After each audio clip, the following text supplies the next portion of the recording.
আসসালামু আলাইকুম। আমন্ত্রণ বাংলা ভিশন সংবাদে আপনাদের সাথে আছি আমি রুকসানা হক রেখা। জাতীয় নির্বাচনে অন্তর্বর্তী সরকারের প্রধান লক্ষ্য প্রয়োজনীয় সংস্কার শেষে অবাধ, নিরপেক্ষ এবং অংশগ্রহণমূলক নির্বাচন করতে অঙ্গীকারবদ্ধ তার সরকার। থাইল্যান্ডের রাজধানী ব্যাংককে বিমস্টেক শীর্ষ সম্মেলনে ভাষণে প্রধান উপদেষ্টা ডক্টর মোহাম্মদ ইউনুস একথা বলেন। সকালে বিমস্টেক সম্মেলনে যোগ দেন প্রধান উপদেষ্টা ডক্টর মোহাম্মদ ইউনুস সহ সদস্যভুক্ত দেশগুলোর নেতারা। সম্মেলনে বক্তব্যের শুরুতেই মিয়ানমার ও থাইল্যান্ডের সম্প্রতি আঘাত হানা ভূমিকম্পে হতাহত ও ক্ষয়ক্ষতির জন্য গভীর সমবেদনা জানান প্রধান উপদেষ্টা। তিনি বলেন, অর্থনৈতিক স্থিতিশীলতা, টেকসই সমৃদ্ধির জন্য শক্তিশালী ও সুদূরপ্রসারী সংস্কারের অঙ্গীকারবদ্ধ অন্তর্বর্তী সরকার। রোহিঙ্গা সমস্যা সমাধান না হলে এই অঞ্চলে অস্থিরতার শঙ্কার কথা উল্লেখ করে মিয়ানমারকে সম্পৃক্ত করে রাখাইনে স্থিতিশীলতা আনতে দৃশ্যমান কর্মসূচি নেয়ার আহ্বান জানান। রোহিঙ্গাদের নিজ দেশে ফেরত যাবার পরিবেশ তৈরিতে জোর দেন তিনি। বিমস্টেক অঞ্চলের জন্য 4টি প্রস্তাব উপস্থাপন করেন। মতপার্থক্যের ঊর্ধ্বে উঠে সদস্য রাষ্ট্রগুলোকে পারস্পরিক আস্থার সাথে কাজ করার ও বিমস্টেক মুক্ত বাণিজ্য চুক্তি বাস্তবায়নে সবার প্রতি আহ্বান জানান প্রধান উপদেষ্টা। বিমস্টেক শীর্ষ সম্মেলনের সাইড লাইনে আজ বিকেলে প্রধান উপদেষ্টা ডক্টর মোহাম্মদ ইউনুস ও ভারতের প্রধানমন্ত্রী নরেন্দ্র মোদীর বৈঠক হবে। বিকেল 3:30টার দিকে দু নেতার বৈঠক হবে। প্রধান উপদেষ্টার প্রেস সচিব শফিকুল আলম বাংলাদেশের প্রধান উপদেষ্টা অধ্যাপক মোহাম্মদ ইউনুস ও ভারতের প্রধানমন্ত্রী নরেন্দ্র মোদীর মধ্যে দ্বিপক্ষীয় বৈঠক হবে বলে নিশ্চিত করেছেন। অন্তর্বর্তীকালীন সরকারের দায়িত্ব গ্রহণের পর প্রথমবারের মতো অধ্যাপক ইউনুসের সঙ্গে নরেন্দ্র মোদীর বৈঠক হতে চলেছে। দ্বিপক্ষীয় বৈঠকে বিভিন্ন ইস্যুতে দুই নেতা আলোচনা করবেন বলে আশা করা হচ্ছে। যুক্তরাষ্ট্রে রপ্তানি করা পণ্যে বাড়তি শুল্ক আরোপের নতুন ঘোষণায় বৈশ্বিক বাণিজ্য খাতে তোলপাড় ফেলে দিয়েছেন মার্কিন প্রেসিডেন্ট ডোনাল্ড ট্রাম্প। এর সরাসরি প্রভাবে ধস নেমেছে শেয়ার বাজারে, বেড়েছে স্বর্ণের দাম, রেকর্ড দরপতন হয়েছে মার্কিন মুদ্রা ডলারের। ট্রাম্পের ঘোষণার পরদিন বৃহস্পতিবার যুক্তরাষ্ট্র তো বটেই ব্যাপক দরপতনের মুখে পড়েছে ইউরোপ আর এশিয়ার শেয়ার বাজার।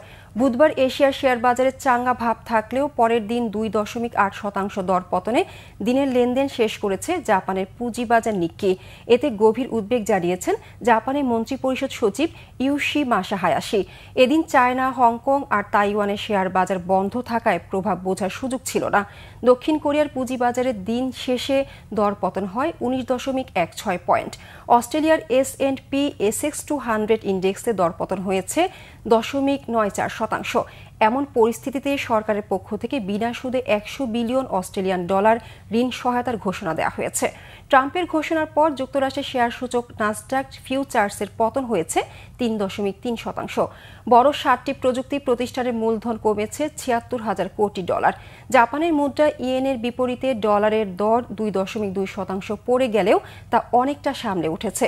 এই পতন গত 2 বছরের মধ্যে সর্বোচ্চ।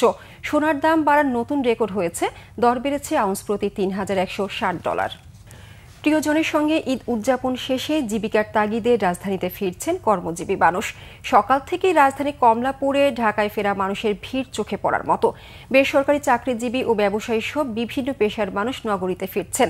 তবে সরকারি ছুটি বেশি হওয়ায় আগামীকাল রাজধানীতে ফিরে আসা যাত্রীদের চাপ বাড়বে বলে ধারণা করছেন পরিবহন সংশ্লিষ্টরা। ঢাকা ছাড়তে যেমন ভোগান্তিতে পড়তে হয়নি, তেমনি ভোগান্তি ছাড়াই ঢাকায় ফিরছেন বলে জানালেন বেশিরভাগ মানুষ। ঢাকায় ফেরা যাত্রীদের চাপ বাড়ছে সায়েদাবাদেও। দক্ষিণ ও পূর্বাঞ্চলের মানুষ ফিরছেন এই রুট দিয়ে। জীবিকার পাশাপাশি সন্তানের পড়ালেখার কথা চিন্তা করে অনেক অভিভাবক ফিরছেন আগে ভাগেই। মহাসড়কে যানজট আর যাত্রাপথে ভোগান্তি এড়াতেও আগে ফিরছেন কেউ কেউ।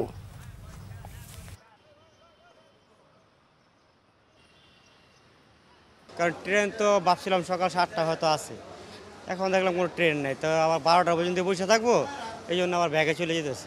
এবার খুব ভালোভাবে যাতায়াত করতে পারছি, কোনো রকম ভোগাতে পারছি। আমি পড়ে নাই ব্যক্তিগতভাবে, আমি আশা করি কেউ এরকম সমস্যার মধ্যে পড়ে নাই। খুবই আরামদায়ক আর স্বস্তি লাগছিল, আলহামদুলিল্লাহ এমন যেন হয়। ছুটি শেষ, এই জন্য এখন ট্রেনের টিকিট পাইছি সহজেই, এই জন্য আশা হয়েছি।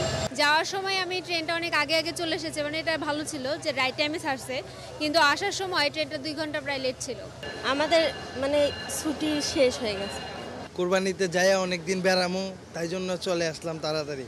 ছেলেদের সামনে পরীক্ষা আছে, প্রাইভেট কোচিং এগুলো আছে, এই জন্য আগে আসছি, পরে তো জ্যাম পড়তে পারে। আসলে কোনো জ্যানজট ছিল না, খুব স্বস্তিতে আসলাম। ছোট পরিসরে কোল্ড স্টোরেজ স্থাপনে সফলতা পেয়েছেন ময়মনসিংহে বাংলাদেশ কৃষি বিশ্ববিদ্যালয়ের গবেষকরা। তারা বলছেন এই ধরনের কোল্ড স্টোরেজ কৃষকদের উৎপাদিত পণ্যের ন্যায্য মূল্য নিশ্চিতে এবং বাজারের ফরিয়া সিন্ডিকেট ভাঙতে সাহায্য করবে। মৌসুমি ফল ও শাকসবজির অপচয় কম হবে। মৌসুম ছাড়াও শাকসবজি প্রাপ্তি গুরুত্বপূর্ণ ভূমিকা রাখবে কৃষিতে। অমিত্রের তথ্য ছবিতে ডেস্ক রিপোর্ট। মাত্র ৩ মিটার দৈর্ঘ্য, ২.২ মিটার প্রস্থ, উচ্চতা ২.৭ মিটার সম্পন্ন ছোট এই কোল্ড স্টোরেজে সংরক্ষণ করা যায় ২ টন শাকসবজি ও ফলমূল। এয়ার কন্ডিশন সহ ঘরটির ভেতরের তাপমাত্রা নিয়ন্ত্রণে সহায়তা নেওয়া হচ্ছে বিশেষ এক ধরনের ডিভাইস ও অ্যাপসের। বিদ্যুৎ সংযোগের বিকল্প হিসেবে সৌর বিদ্যুতের মাধ্যমেও অনায়াসে চালু রাখা যায় এই cold storage. ৮ degree Celsius temperature maintain করে এটা রাখার সুবিধা হচ্ছে কি, আমরা যখন অ্যাম্বিয়েন্ট কন্ডিশনে যখন রাখি তখন তার টেম্পারেচার এবং রিলেটিভ হিউমিডিটির পার্থক্যের কারণে দেখা যায় যে সেটা অতি দ্রুত নষ্ট হয়ে যায়।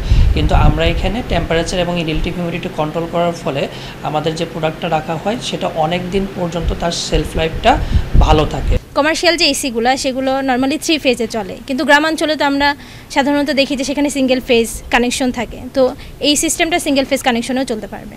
ছোট এই কোল্ড স্টোরেজ স্থাপন করেছেন বাংলাদেশ কৃষি বিশ্ববিদ্যালয়ের গবেষকরা। সোলার প্যানেল, ব্যাটারি, তাপমাত্রা ও আর্দ্রতা পরিমাপক যন্ত্র, 2 টনের এয়ার কন্ডিশনার, একটি কন্ট্রোল বক্সের মাধ্যমে হর্টিকুল সলিউশন ব্যবহার করে 15 থেকে 25 লাখ টাকা খরচেই এ ধরনের একটি একক চেম্বারের কোল্ড স্টোরেজ স্থাপন করা সম্ভব।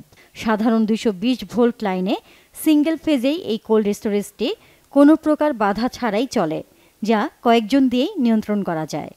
ফোনে অ্যাপ আছে যেটার মাধ্যমে আমরা কি পরিমাণ সোলার ব্যাকআপ ইউজ হচ্ছে, কি পরিমাণ কারেন্ট ইউজ হচ্ছে, কি পরিমাণ ব্যাটারি ইউজ হচ্ছে এটা দেখতে পাচ্ছি, এবং আমরা অ্যানালাইসিস করে দেখেছি যে অ্যারাউন্ড 66%-এর মতো আসে হচ্ছে সোলার এবং ব্যাটারি থেকে, আর বাকি 34%-এর মতো আসে হচ্ছে আমাদের কারেন্ট থেকে। সাধারণত আমরা সবজি এবং ফলের জন্য 1 থেকে 2 মাসের মতো আমরা এখানে স্টোর করতে পারি। গবেষকরা বলছেন এতে ফসলের অপচয় কমবে ও কার্যকরভাবে কৃষিপণ্য সংরক্ষণ সম্ভব হবে। সরকারি এবং বেসরকারি উদ্যোগে এটা যদি মাঠ পর্যায়ে যায়, কৃষকরা যেমন লাভবান হবে, ক্ষুদ্র উদ্যোক্তা তৈরি হবে, এবং এর পাশাপাশি আমরা মনে করি যে দেশে খাদ্য স্বয়ংসম্পূর্ণতা অ্যাকচুয়ালি হওয়ার জন্য একটা বিশেষ ভূমিকা রাখবে, এবং পাশাপাশি খাদ্য নিরাপত্তার সাথে পুষ্টি নিরাপত্তাও নিশ্চিত করবে।